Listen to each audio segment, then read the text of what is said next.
சரியா தப்பான்னு எனக்கு தெரியலப்பா. ஆனா எந்த தப்பும் செய்யாத என் புருஷனை நான் தண்டிச்சிட்டு இருக்கேன். இந்த பிரச்சனையில இருந்து நான் எப்படி வெளியே வர போறேன்னு தெரியல. நீங்க தான் சாமியா இருந்து எனக்கு தைரியத்தை கொடுக்கணும். சாமியே சரணம் ஐயப்பா. பக்கத்து வீட்டுல யாரா மாலை போட்டுருக்காங்களா என்ன? அப்படிலாம் இல்லையடா.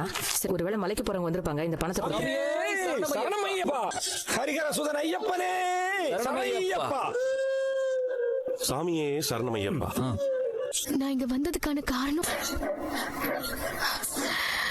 அவருக்கு குடிக்கிறது மட்டும்தான்.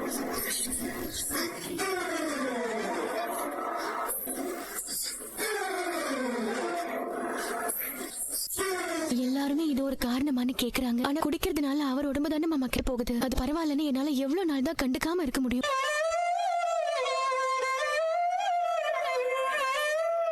அவர் குடிக்கிறது எனக்கு பிடிக்கல. அதுவும் நான் குடிக்க கூடாதுன்னு சொன்னதுக்கு அப்புறமும் குடிக்கிறேன்னு போனாரு. இப்படியே விட்டா அவர் இந்த பழக்கத்தை என்னைக்குமே விட மாட்டாரு. அதனாலதான் மாமா அவருக்கு புரிய வைக்கணும்னு நான் வீட்டை விட்டு வெளியே வந்தேன். வேற எந்த காரணமும் இல்லையாமா? இல்ல மாமா.